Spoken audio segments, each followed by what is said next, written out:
This is episode 206 of the Focused Mindset Podcast. And today you get to listen in on a conversation that I had with Russ Sabella. He's the author of Solution Focused Counseling, The Missing Manual. And we really go in depth on what it means to be solution focused, especially in relation to gratitude of others and really noticing and highlighting their strengths. And then we talk about AI and how it is impacting our education and some of the questions that Russ has and some of the questions that he is answering for us. This is a great episode to listen from the beginning to the end, and I'm glad that we get to be here together today. And if you're new to this program, thank you for listening. Don't forget to push follow so this becomes one of your very favorite programs. So without any more delay, let's get started.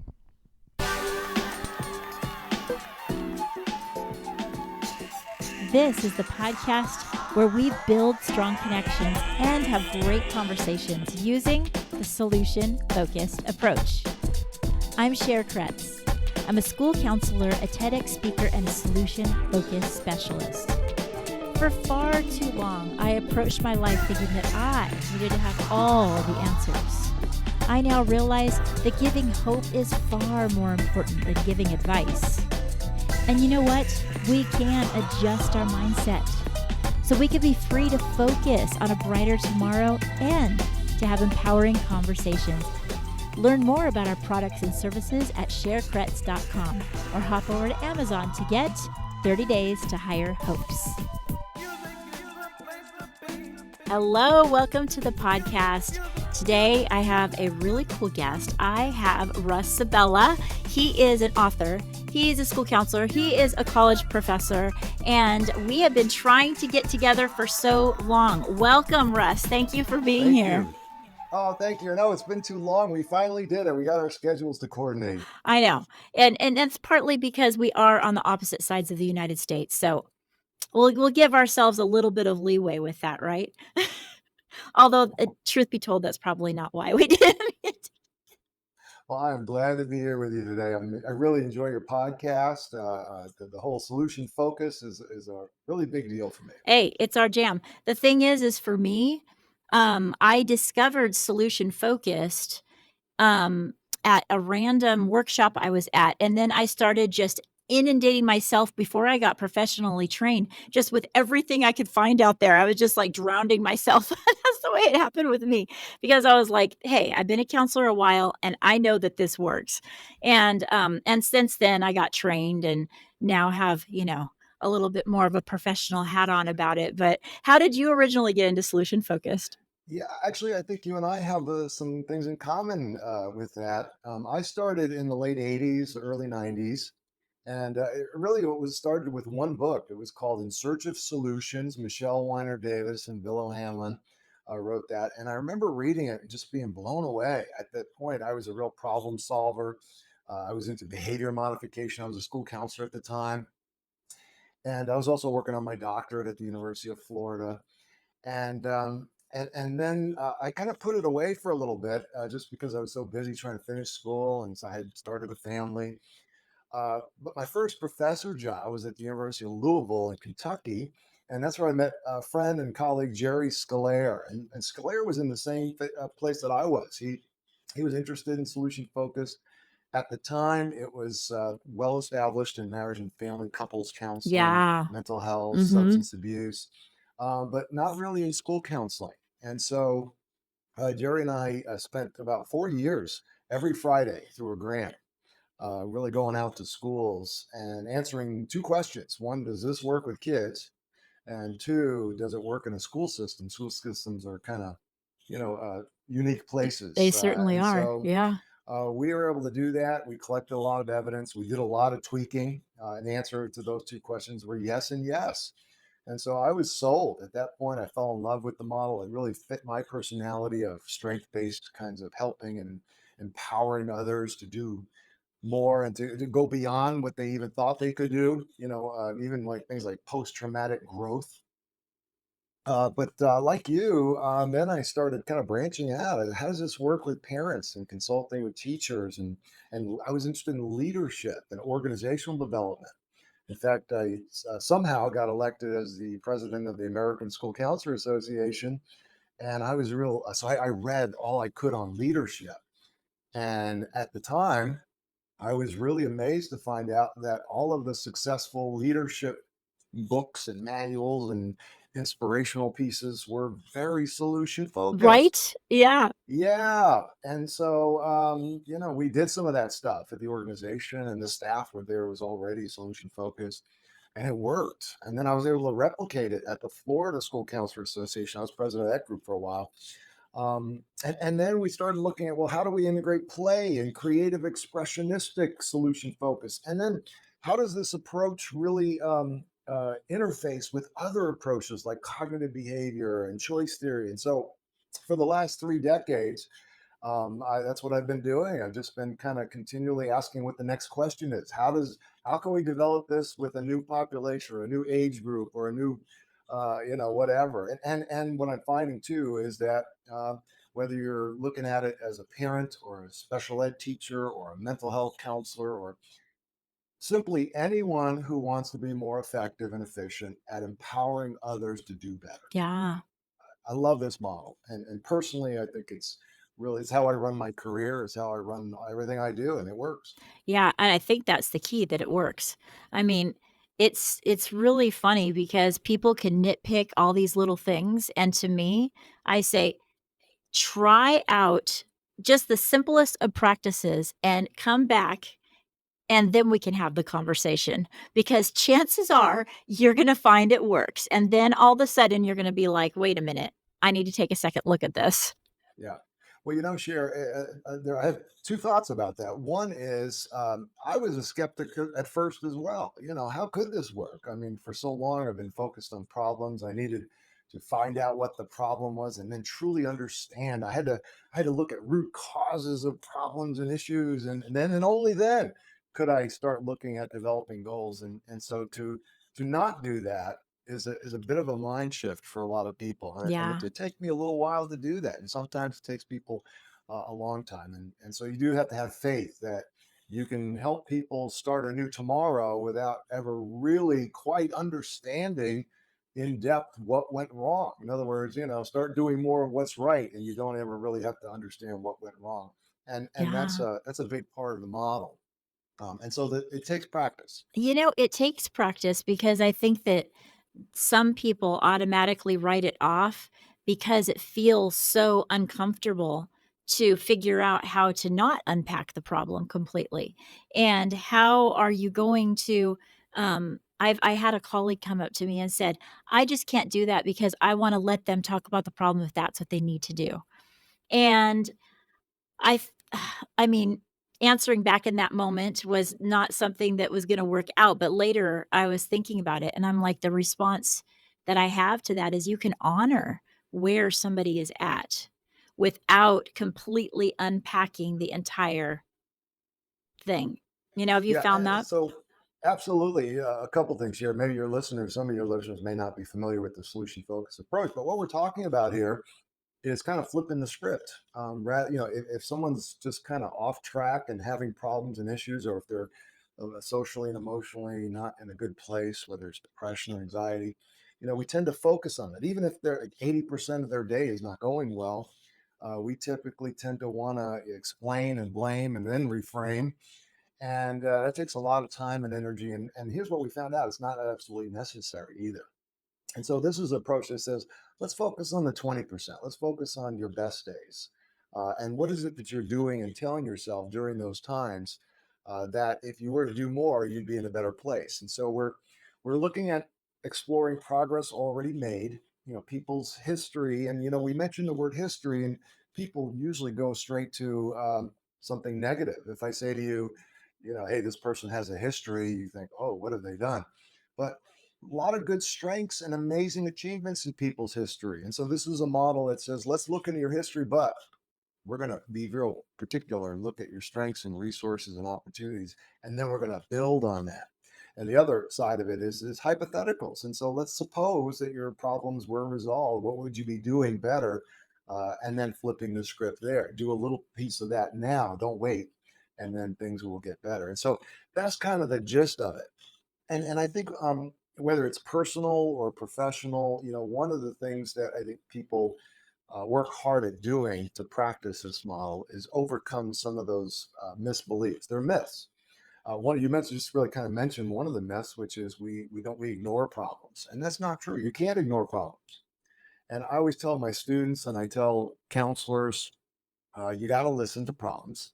And in fact, what I want you to do is to listen with a solution focused ear. And so, four things, you ready? Here it is. As you're listening to problems and issues and deficits, first, make sure there's no foreseeable harm. Yeah, we want to make sure everybody's safe. Okay, no risk. Secondly, you got to empathize. They want you to understand, and it really is a wonderful thing to do to be able to connect with somebody, understand their world, and empathize. How are they feeling, thinking? What is their physiology? What are they doing? So really have a good chance to build some rapport that can strengthen that connection. That's important. But here's where I think it gets really good, which is as you're listening to those things, you can hear a lot of strength if you're listening for it. Hmm. See, how are you navigating this? How are you coping? How are you doing some things in your life, even though it's not easy? How are you keeping it together? Okay. And in fact, if I would ask you, have you had better days? And usually the answer is yes. We could go back to that. And then here's the other thing, as people complain and wish, we get a good understanding of what they don't want to have happen in their lives. But that's the other side of the coin is that we start to understand better what it is they want more instead. Yeah. And so listening with solution focused ears can really help you empower others very effectively and very efficiently. Oh, I absolutely am right there with you. I think that that's probably one of the cornerstones that just anybody can do it in any given day. They can wake up in the morning and say, "Today I'm going to listen differently. Today I'm going to change up and listen for those exceptions." Yeah, and it does take practice. It sounds easier than it is because we're so in tune. I mean, whether it's social media or the news or we love the drama, the dramatic and the traumatic. We love it. We love listening to it, and our ears perk up. And so you've got to train yourself to do the same for strengths, resources, opportunities, and support systems. Yeah. Yeah, and I think that that's the main reason why, uh we find that when we talk to a lot of people that even and then I think it's always been this way. I don't wanna say only today, but it seems like they're even more leaning into those things that are going wrong.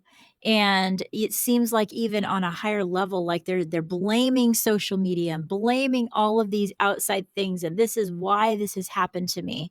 And I think that the solution focused a way of thinking and approaching life allows us to step away from that, just step away from the blaming game and the and why did this happen and this is what happened to me.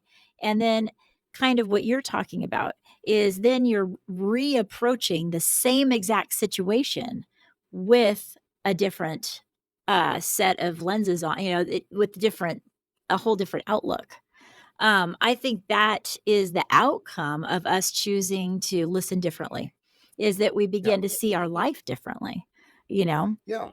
Yeah. And on paper, it's real simple. You get more of what you focus on, and that which you feed grows. Yeah. Yeah, but you know what? We don't even know that we're doing it sometimes. I mean, I get caught I'm like, "Oh, man, I just spent, like, a whole hour wallowing in my whatever." Like, it's like it happens so quickly, you know? So we gotta have a lot of grace. You're exactly right. And there's two parts to that. One is it does happen. I experience the same thing. And, if I start feeling a little low or down, that tells me I'm off track. I need to refocus. And sure enough, I probably spent, some time focusing on deficits and issues. And then I can kind of, put the shovel down and get out of that hole. But that takes practice for sure. And and the other thing is that helping others, give others credit. And so I know this is a part of leadership. When it is that things are going well, look out the window. Who can you thank? Who could you be grateful for? And let them know that. Yeah, And so whether you're working with a parent or have a friend, and I'm still working on that. Being grateful and communicating that to others. yeah. Yeah, that's that we talk about the power of gratitude, but, being able to it's really a very selfless approach, and then you can bring that into the whole attitude of gratitude, because we're looking at other people's strengths, and then what you're saying is, don't only notice it, highlight it. Uplift that person and choose to do it in a public setting because they might not ever get a chance to be highlighted in a public setting. That's when we really find the power for ourselves. It just kind of like ignites us as humans, right? Have you ever had that experience where you've found something that they might not even realize is a wonderful thing in their life and you uplift them and you just see the results of that? Yeah, absolutely. And Cher, this is something we learned early on. I mentioned almost 3 decades ago when Jerry and I were starting to learn about this and how it worked. We started getting some really good results with kids. That's right. And Yeah. we go to the teachers and we go to the parents and say, hey, they said, Johnny's doing much better, isn't he? And we were happy about it. And what we discovered, well, unexpectedly, they were not so happy about it. They were kind of snapping their fingers, going, "Oh, you don't know Johnny like I know Johnny," and they would, and this kept happening time and again. And I told Jerry once, I said, Jerry, I think we're getting sabotaged. What's going on here? You're like, "We need to And chat about we need to figure this one out." yeah, what this was bizarre. I mean, these are the people that referred their kids and they said, please help. And we did, and it worked. And now they don't believe it. And that's, I think, was part of the thing is that, they didn't quite believe that it was happening. But here was the solution. Here's what we figured out. And it has to do with gratitude and credit, all that stuff. um, I started to realize that I get it. If I'm working with a kid for months, or if I'm a parent, I've been working with this kid for years, Yeah. and then you come along and you get to make some changes that I couldn't do. How would I feel about that? Yeah, you might feel a certain type of way. Yeah, you might feel a certain type of way. And I developed this protocol that says, look, first, when you're dealing with someone else, and this could be, by the way, a parent dealing with a teacher or an administrator, or personally, however you want to do it. But when you're dealing with someone else, show some gratitude. Really recognize their efforts. Mom, you have been working so hard. I mean, you have not given up. You're hitting your head against the wall and try just about everything you could think of. I can see that you really love and care about this kid. Same thing with teachers. Look, you probably could have even gotten this kid out of your class, but you did. You're not giving up.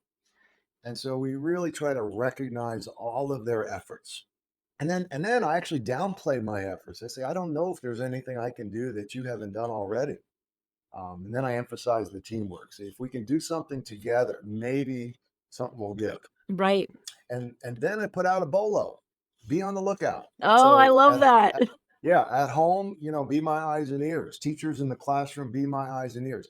And we know that you get more what you focus on. So if I get parents, caretakers, guardians, grandparents at home looking for signs of progress and achievement, they're more apt to find them. And Yeah. by the way, kids notice that they're looking for them.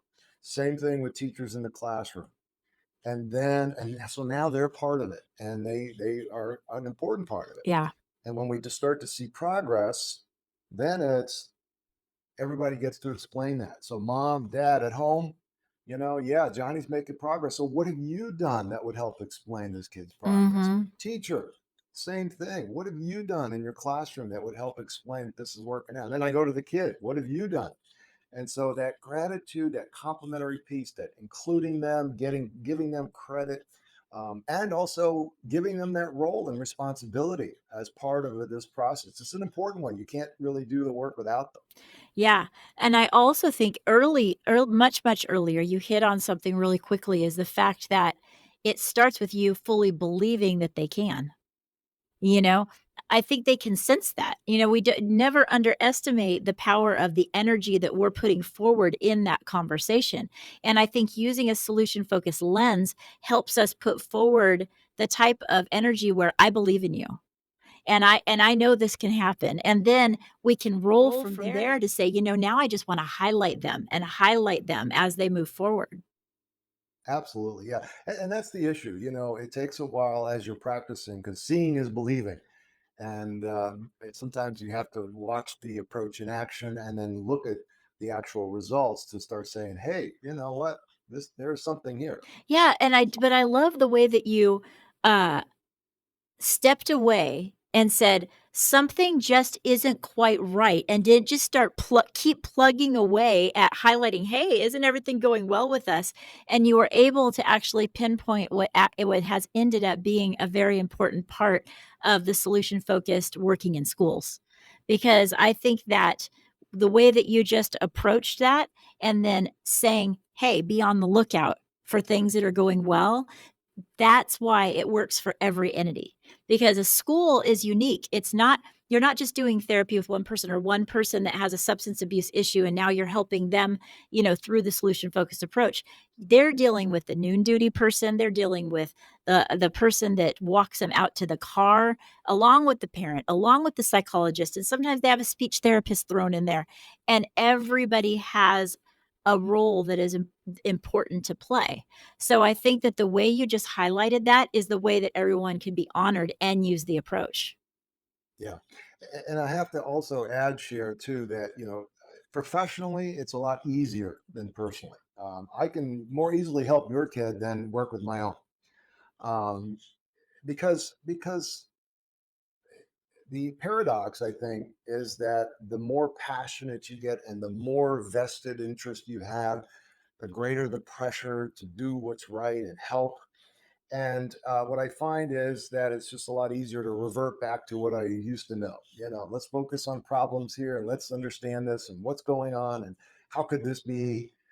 And so I got it personally, whether it's my own kids or other friendly relationships, I've got to really work harder at it and say, I know this stuff, and so let me change. I'm constantly making course corrections in my focus and what I listen for personally, and it's easier to do professionally than it is personally. It really is. And I feel like that's why when I tackled having conversations that are solution focused on my TEDx talk, um, the person that ended up having me come, they said, I've worked with solution focused approach, but I think it's interesting you're going to talk about conversations.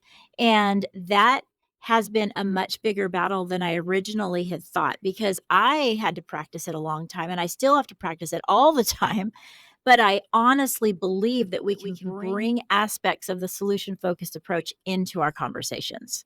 The more we practice, the more natural it will seem. But it's not because we just want to change every conversation.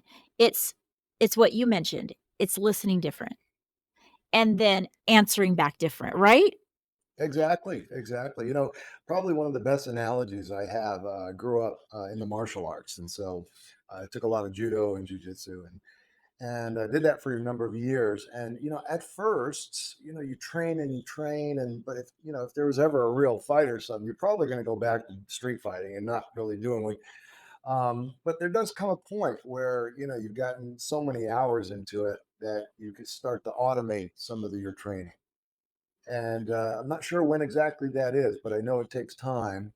And so it's kind of like that, I think, with conversations and relationships, and it takes recognition that that you have certain techniques you want to use, but then the second part is actually automating them some more through training and practice, Repetition and caring enough. repetition. Yeah, You yeah, gotta yeah, care enough absolutely. to keep on giving it a shot, even when you fail, which is the same. And, I mean, sports is a perfect analogy for anything that we're trying to retrain our mind about, because, sports is all in our mind as well as much as physical, where, I mean, you don't see even the highest athletes saying, "Okay, my training is done now." You know? No, they're out there, if not more so, practicing. So, Yeah, in fact, if I had any, I don't know that much about sports or sport training or anything like that, but I do know solution focus. And if I were a sports trainer, I would be showing my players all of their best work. yeah. Instead, because what happens. That's what happens is we had a terrible game, and let's review how we screwed Oh, up. yeah. Let's watch the tape Yeah. again and again Let's and watch again. it again. Yeah, yeah, that's going to help. No, no, we want to go back to our best games and go back to our best form and our best techniques and our best teamwork, and you get more of what you focus on. So if Yeah. we're having a rough time, it probably means that that's kind of what a rut is this repetitive focus on Isn't what's it not though? working. Yeah. I know. You know, this is crazy. It made me think about parenting, right? With my daughter all of a sudden. um, when I was dealing with my daughter, I used an approach, a part of the solution focused approach that just worked so well. And it was that she was really, really stuck in her academics and she loves volleyball. And I said, well, if this was in volleyball, how would you fix this? If this was a problem with volleyball, how would you fix this? And boom, she gave me like 4 steps, like, "Oh, well, I do this, and then I blam it." I'm like, "Huh." And then I was just kinda quiet. She was in, like, I think 6th grade at the time, 7th, and she's like and I said, "I wonder if you did what if you did that with math?" And she's like, yeah. And then you don't have to say much because you want them to think through it and figure it out. And sure enough, the next day in the car, she says, Mom, this is what I did with math," as if it was her own idea. We didn't co-construct any of that. She's like, "I just did this and then I practiced it and I got a good grade on the test." It's like it just took that extra thing to help them connect the dots, between the success in their life. Absolutely, and I consider that kind of an advanced skill, Okay. no matter what you're doing, really. I mean, and that's really, I think, one of the advanced kinds of ways to practice solution-focused counseling is to be able to not only detect strengths and resources, but then to be able to translate them into new areas. So whether it's sports and academics or relationships, but what are you good at? And kids are good at things all the time, and Oh, yeah. sometimes we just don't notice it. One of the when my kids were growing up, I was amazed at just the video games and just how they were so good at technology, and it really got me thinking about so I'd work with kids and I'd say, you got a high score on Guitar Hero, and here's what I know about Guitar Hero. You got. I know that's an older game, but I wish they still had it's it. a That was a great yeah. game. Oh my Jeez, gosh, it's just the one that popped into my head. it's great. But here's what it takes to do really well on that. And oh, hey, guess what? Those are the same things that are required in the classroom to get good grades. Concentration, coordination, following, listening to the sounds, all of that Mhm. stuff. And so kids are doing stuff all the time. And if we can Yeah. detect and identify what they're doing well, we can also apply them to other areas. And you know what? Sometimes what they're doing well is a video game, Yeah, and that's it's true. okay. I mean, Yeah. I had an experience so similar to that, being, with a selective mute, and it was only gosh, it was right before the pandemic, and, so I didn't have that many chances to actually work with this child before we were all pulled. And I sat there with him perfectly silent, the way that he had chosen to be since 1st grade. And the speech therapist said, "I'm just fit to be tied with him. I don't even know what to do with him anymore. He will not talk." And the teacher, "He never talks." Um, and I sat there and I said, "So you must just always be quiet." I said, "Even when you're playing video games?" Just as a shot. And he's like, and I'm like, just and that I nodded no for those that are not watching on YouTube. And I said, "Well, what happens on video games? What's different during the video games?" And it would for him in particular, it doesn't always happen this quickly, but it just switched a light bulb. And he goes, "Well, I have my avatar." And I said, "Well, tell me about your avatar. Tell me about it." And he just told me all about his avatar. And it was a magical moment because I said, "What happens if you were that avatar in class? What would be different about that day?" And he said, "Maybe the teacher would notice. Maybe I'd have friends." And he started naming all of these things that he wanted. And I'll tell you, even though that conversation will never ever depart from me, because it was such a dramatic expression of how he needed to find what he was doing well. And sure enough, the teacher said, and all I did was walk back and say, "Hey, notice if anything changes." And it was a rainy day out here on the Friday before we left. And the teacher ran in the rain to my office and my door and said, "Mrs. Kretz, oh my gosh, he smiled at me. He talked to me." And I'm like, and that was the day we left. But it was just, I don't even know. I'm really glad that story came up when we were talking. That is such a really good Share memory of that. mine. I'm telling you, that is brilliant. It's brilliant, and you nailed it. I mean, that's it. Is if you look for those exceptions, if you look for when it is they're doing their best, even in situations that don't even relate to what we're having to talk about, Right. those are the clues that you need. Uh, Yeah. and um, and here's the thing: if you're not doing that, if you're still problem centered and you're still trying to explain, blame, and then reframe, you're going to feel frustrated, just like that colleague you said. She said, what she said, over it or something. But I Yeah. see that all the time. And so I think the solution focused approach is a perfect antidote to burnout. Mm. Things are so hard these days, whether it's personal or professional. And, if you're walking around all day looking at how to identify and explain and then solve problems, it's exhausting. It And really so is. this approach, I think, can be energizing and maybe even treat a good treatment for burnout. You know what? I think it is because, there is a lot of that going on right now. There is a lot. I feel as though the pressures of everything, is getting to people, and we can't, just sit and ignore that that isn't happening. So that brings me to the fact that we gotta hear about your book, right? So tell us about your book. Yeah. So, for many years, I've done workshops all over the country and different parts of the world. Um, and I've done that for almost 3 decades now, maybe more. Um, and people would say, hey, do you have a book out? And I always say no. And I was really practicing the model. If it works, do it more. If it doesn't work, do something different. And I just didn't need. I didn't need to. You're like, "What Jerry I'm had a doing good is book. working," right? So Yeah, yeah. Others had books out, and Linda Metcalf, she's got some great books out, and Jerry and others. And I said, I just refer them to. I could do other things with my yeah. time. But it was a few years ago where I started seeing that the book that I wanted my students to have, just didn't quite exist. And so I wanted something that was written just for school counselors. It uses the language of school counseling, the language of the American School Counselor Association National Framework for School Counseling Programs.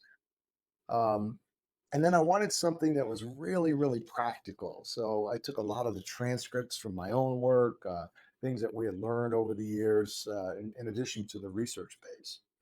And then I wanted something that was more comprehensive. A lot of these books are just about individual counseling. So I wanted to do a book that was also about peer helping and solution focused leadership and program development and working with parents, teachers, and others, and so on and so forth. And so that's what I did. I said it's time, and I got to tell you, I remember working on it, and I was in the zone. I mean, it just all poured out. I barely remember doing it. It was months and months of me just sitting there. It was just all pouring out, Yeah. and it came together so nicely, and I'm so proud of it.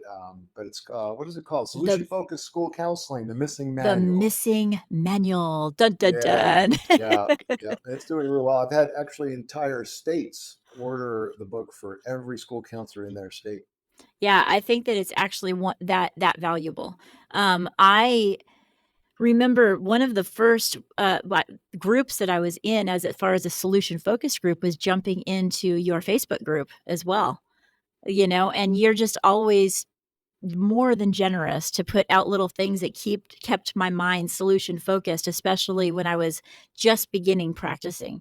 I don't know how open that group is. Do you have that open to anybody or Yeah, you just have to. So if you go to Facebook and you put in solution focused school counseling, it should come right up. I don't think there's very much other groups like it. Um, and yeah, I think you can get in. If not, it'll probably alert me or something to let Yeah. you in. But yeah, that's a big group. We've got lots of thousands of people in there. And you're right. I'm trying to do more and more with this group. I want it to be a place where it keeps people's mind in that solution focused mentality and mindset. And so we do some lunch and learns. I put articles up there, some video clips. But I know there's a lot more that can be done with that. I want to get into lesson plans and Yeah, I mean, I don't know if I ever actually told you because then we just saw each other and started talking like we'd known each other a yeah, million years, but I don't know if I ever actually told you thank you for that group, because it's true. No one always taps into their Facebook groups and read them and stuff. But when I was trying to kind of keep myself solution focused, sometimes I just need to go and scroll on that. I mean, I'm a lurker on these pages. I'm not one of these that are like I get the award for the most comments. No, You don't but have a badge or no, anything I like don't that? have a badge. But I'm good with that, because what I utilized it for really, and I still do, is sometimes you just scroll back and you just read and you're just like, you know what? This put me in the place that I need to be. And I don't think we always need to have all of the trainings on there. It's a place where we can feel like we belong. If we're out there in a school that doesn't understand solution focused, or we're talking to other people that don't quite understand what we're doing, there's people out there that do. And I think your group is one of them, and it helped me out. So thank you. Oh, my pleasure, and I'm glad. Yeah, now it's all coming together for me. Sounds like you were in that group, and then I think we met at a national conference or Yeah. something, and Yeah. just started keeping in touch. Actually, I'm glad to hear what you said because I do a lot of 1 day and 2 day workshops, and now since the pandemic, I do a lot of 1 or 2 hour Zoom kinds of online trainings as well. In fact, just this morning, I was with a group of Newark special ed and student services folks for about 3 hours Oh, doing that's so this. cool. But the Facebook group for me is continuing the work in bite-sized pieces. Just Yeah. kind of, hopefully every couple 3 days, I'll kind of remind people about different things that the model does and how you can do it. And so it's just some bite-sized things you can do in a few minutes. Yeah, and I mean, I know that Instagram is great, but I kind of think that it's nice to be in a place where you know that everyone else is also there, because they have some kind of warm feeling, if not fully practicing the solutions focused approach. So, it all plays its part. I just said my website's easy to remember. It's schoolcounselor.com. You Schoolcounselor.com. Look at how lucky you are, I know, schoolcounselor.com. I know. How So long ago did you get that URL? oh, that's a whole nother story, Cher. Oh, people are like, "I hate you. I wanted that one." On schoolcounselor.com. Yeah, so That's from there you awesome. can get to my socials and I got a lot of handouts, and so there's a lot of stuff you can download from Yeah. there as well. I actually looked up your website again in getting ready for this, and you have really just not only the information, but the freebies, which is great. So you guys need to go over and check out schoolcounselor.com, because that's awesome. I was just happy. I got sharekretz.com. I was just happy I had that. Oh, wow. Yeah. Yeah. Like, These days with Google and all, you can just put in people's names and their stuff comes up. But yeah, but it is kind of cool to have it schoolcounselor.com. is. It's so Yeah. cool. Yeah. I was actually, that happened in the 90s when the internet was just kind of getting started. So I smart. was really into technology. I was in an interactive technology committee for the American School Counselor Association. This was just coming out. And so the committee was like, what is this internet and what does it mean for school Yeah, counselors? that's back when people are saying, "What Yeah. is We this were like, dot what is com? this? What is this thing? Yeah. What is this?" Yeah.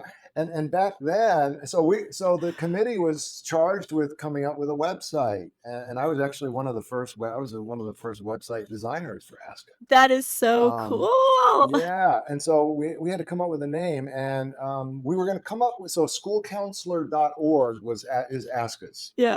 And we actually wanted aska.org, but it was the Australian Shepherd Herders Club or something like that.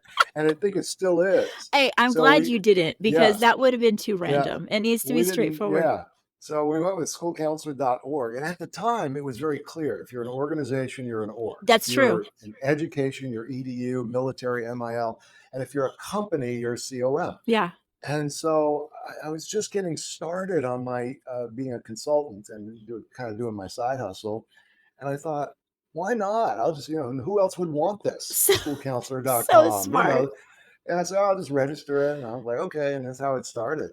If you ever were in deep need of money, sell your dot com. Sell it. Yeah, I get If you offers were all in the time. deep need of money, you'd be like, "All right, here we go. I'm selling the .com." Oh, gosh. Oh, gosh. I think that it's in my will, actually. ASCA will probably get it Yeah, they when I'm done probably here. will. They're probably, no, you should sell it. Give it. So, I'm going to And bequeath it. right, that's good. Well, anyways, we digress. No, this is fun, we have to Yeah, just yeah, chat. yeah. It's been fun watching technology over the last 3 or 4 Right, you decades. It mentioned really before has we got been. on that you're actually doing some cool stuff with that even now.